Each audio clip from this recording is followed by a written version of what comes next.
بسم الله الرحمن الرحيم qaybtan waxaan ku baran doonaa classes qaabka loo adeegsado marka la taagan Python saarigta ugu horreyn waxaan soo kiciyay Visual Studio Code-keeni markii aad soo kiciso waxaan isticmaali doonaa folder hore aan u isticmaali jirnay waxaan leenahay markaas open folder ama waxaad tagaysaa file kadibna waxaa leedahay open folder ayaa leedahay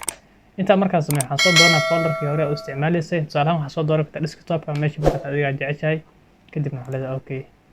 inta markaas sameysid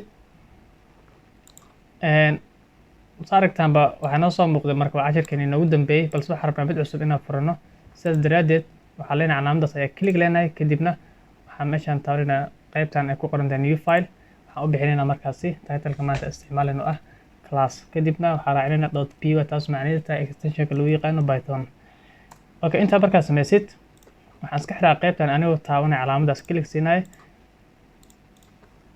waraan sida caadada ahayd waxaan qoraynaa markaasi title-kii aan isticmaali jirnay haddii farta xeer aan kusoo daro anigoo qabanaya markaas control kadibna plus control plus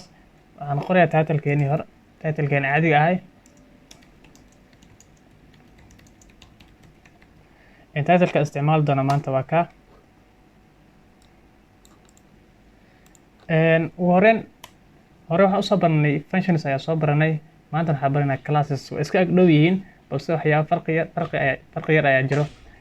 si class markaas aan u abuurno tusaale ahaan si markaas function aan u abuurno hore waxaan usoo barnay waxaan dhihi jirnay define oo def markaas usoo gaabinayna kadibna waxaan dhihi jirnay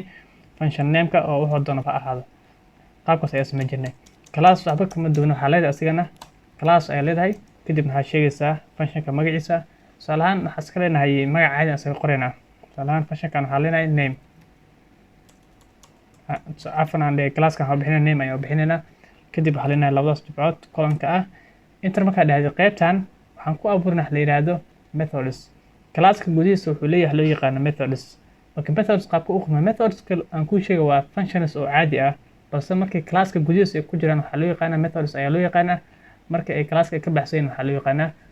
functions ayaa loo yaqaan si aan u abuuro asigana waxaa leeyahay define oo def usoo gaabinayo kadibna waxaa u bixinayaa function name ayaa sheegaya ama method name ayaa sheegaya swim sa aragtaanba parameterka ugu horeeya ee galaya meeshaan waxaa lagu magacaabaa self mar walba waxa qasab markaa self inaad qortid selfas ayadana waxay kaa caawinaysaa reference ayay u noqonaysaa objectiga ama classkaas ayay u noqonaysaa reference ayay u noqonaysaa muhiimadeed waa arkayna ayadana faa'iido markaas ay noo leedahay intaa markaas sameyno waxaan leenahay colon kadibna waxaan si fudud waxaan kasoo daabacaynaa qoraal anigoo markaas dhehna okay the shark is swimming intaa markaas sameyno haddaan randana maxaa dhacay okay rand markaa aan saarigtaan waxba nooma soo bixin sababtoo ah waxaan naga isticmaalan waa class balse classka weli markaasi ma aanan wicin ama methodka method ku dhex jiro weli ma aanan wicin haddii marka aan ku abuuro isla method kaleeta anigoo dhahayo muhiimadda classka waxay tahay gudihiisa waxaa ku abuuri kartaa methods markaasi badan methodka labaad waxaan dhihi karnaa isigana define kadibna waxaa leenahay p awesome isagana gudihiisa waxaa kala doona self mar walba class abuuraysid gudihiisa methodska galaya wuxuu ka bilaabaa parameter koowaad wuxuu noqon doonaa self ayuu noqonayaa isagana waxaa leeyahay print markaan dhaho qoraalka aan soo bandhigayo waxaa leeyahay tusaale ahaan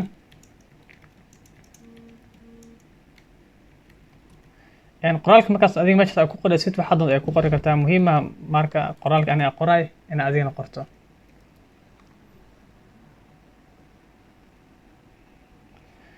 okay intaa markaas sameynay waxaan rabnaa in qoraaladan anaga soo printer gareeno sidee markaas loo soo printer gareeno si aan usoo printer gareeno waxaan leenahay waxaan abuurnaa wax loo magacaabo instance of object ayaan sameynaynaa instance-ka muxuu yahay marka instance-ka wuxuu reference u noqon doonaa swimming-ka marka anaga aan qoraalka inaan soo bandhigno haddii aan class dhahno ma soo bandhigi karno ama magaciisa aan sheegno ma soo bandhigi karno awal function waxaan dhihi jirnay magaciisa ayaan sheegi jirnay kadibna qaabkaas aan dhihi jirnay kadib run waxaa noo soo bixi jiray functionkii balse sa aragtaanba wuxuu ku leeyahay name ama magacan adiga meesha swimka aad qortay is not defined sababtoo ah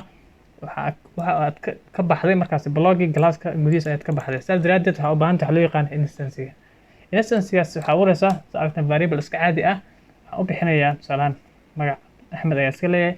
equal ayaa leeyahay kadibna classka ayaan siinaya classkaas markaas oo ah name ugu horeen qaabkaas ayaa leedahay intaa markaas sameysid kadib waxaa soo qaadanaysaa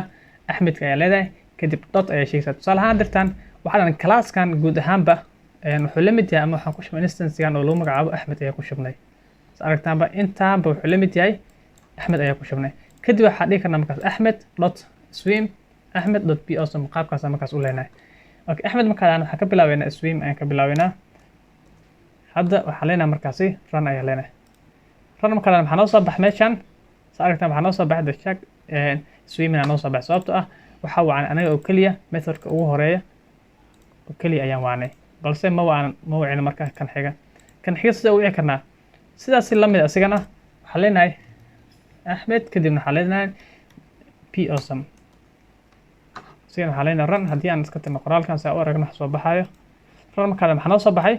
labadii qoraal ayaa noo soo baxay oo tan oo markaasi ah swimka ku guda jirta iyo midaan dambe ah markaasi be awesome taas methodkaasi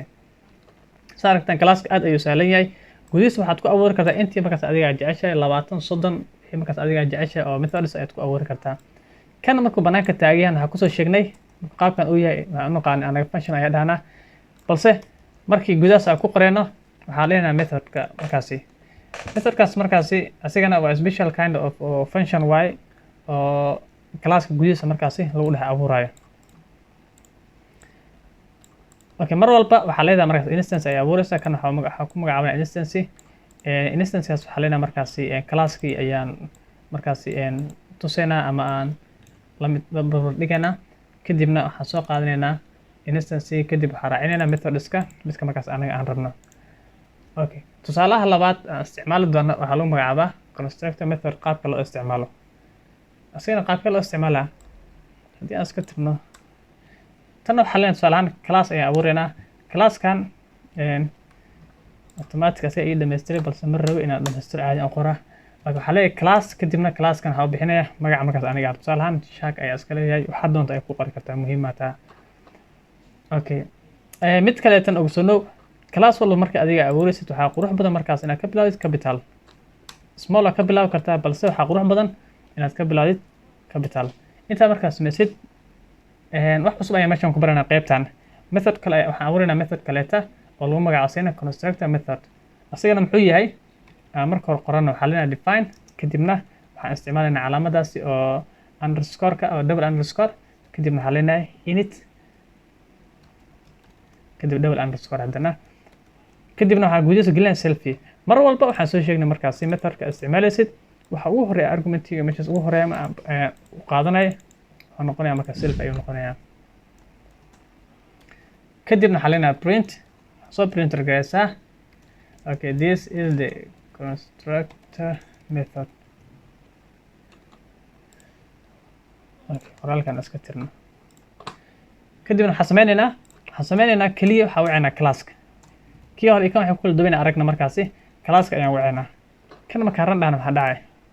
saagtan automatic waxaa lasoo printer gareeyey qoraalka inta ku qornaa sababtoo ah kan marka init meeshaas ay tahay ama constructorka marka anaga isticmaalayno uma baahna markaas aan dhahdo instance aan abuurno tusaale ahaan inaad dhahdid magac kadibna aad dhahdo a dot kadibna aad sheegtid wixii markaas adiga soo printer gareynaysid ama method name kana sheegtid muhiim ah marba haddii constructor ay tahay automatic haddii classka aad sheegtid si automatic qoraalkaas waa lasoo printer gareynaya ama markaas shaashada ayuu kusoo muuqanaya okay asigoo haddana waxaan arkaynaa markaas aad u ballaaran asoo kasii faahfaahsan taasi waxaan abuuraynaa markaan class waxaan u bixinaynaa magaca xadirtan leenahay tusaale shark ayaa iska leenahay sharkan waxaan ku dhex abuuraynaa markaasi saddex markaan waxaan isticmaalaynaa oo methods ah methodka ugu horeey waa constructor method oo kii hadda aan isticmaalayno ah define kadibna double underscore kadib waxaa leenahay init okay init ayaa leenahay double underscore kadibna gudihiisa waxaa gali doono self ayaa galaysa intaan markaas sameyno waxaan leenahay markaasi selfie intaan dhihin intaan hore usoo barno balse meeshaan anaga wax kala raaci karnaa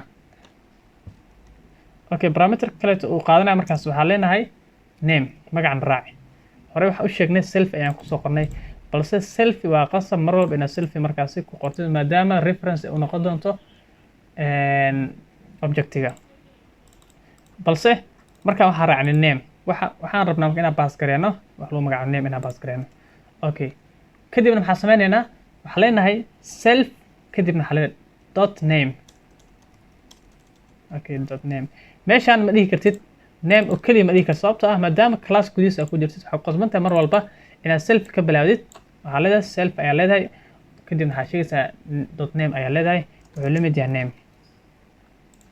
maadaama class gudihiisa ay tahay waxaa ka bilaabaysaa selfie taasi oo markaasi oo tusinaysa waxa adiga meeshaan ku qortay inuu classkan gudihiisa laga isticmaalayo ama uu ka tirsan yahay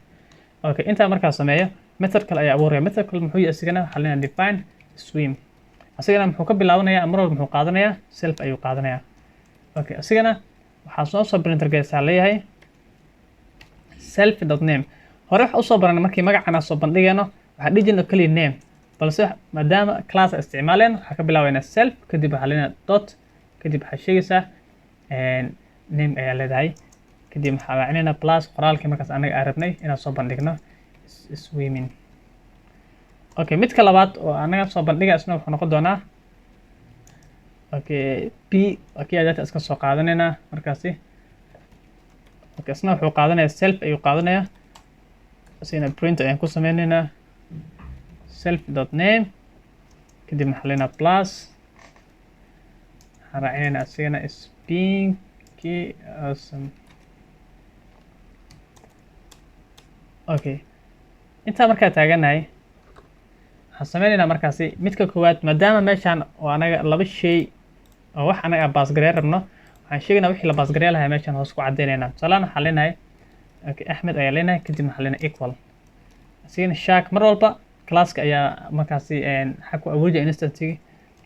kadibna classkan waxaan baasgareynaynaa wixii markaasi anaga meeshaas noogu qornaay maadaama wax la rabo hal shay hal argument anaga baasgareynayno waxaan leenahay markaasi tusaalahaan waxaan iska leenahay okay sami tusaale kaas iska soo qaadanay kadibna saa usoo printergeena waxaan sameynaynaa waxaan leenahay markaasi magacii aan soo qaadanayna oo ah axmed kadibna waxaan leenahay dot kadibna waxaad sheegaysaa wixii adiga aad tusaalahaan midkan dambe ka bilaaba waxaan leenahay p awesome ran markaan dhaho maxaa dhacaya waxay noo soo bax meeshaan sami is being awesome ma jeedaa sababta sami inta ayaa baasgareynay qoraalkaasi inta aan ku qornay waa la qaada sa aragtaanba classka ayaa lasoo marinaya maadaama classkii aan meeshaan kusoo sheegnay kadibna constructorka ayaa lasoo dhex marinaya namekii inta ayaa lagu soo initial gareey lagu soo abuuray markiisa horeta kadibna waxaa okay kadib inta ayaa kusoo macnaha kusoo bilaabnay markii horeta namekii waa soo baasgareynay waxaa usoo gudubnay swimkii maadaama wax self anaga adeegsanay waxaa awood u lehna markaasi meel walba oo gudahan ka tirsan inaan ka isticmaali karo anigoo sheegana selfie kadibna waxaa leenahay dot name okay kan waxaa sami is being awesome kan haddii aan rabo waxaa sameynaa asigana wax kale ayaa baasgareyn kartaa asna soo baasgareynaysaa asigana waxaa leedahay cabdi kadib cabdina wuxuu la mid yahay leenahay classka ay sheegaysaa classkaas gudihiisna waxaa sii baasgareynaynaa markaasi xuseen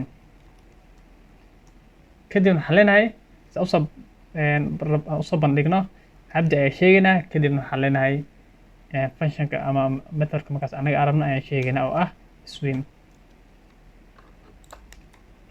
waxaa leenahay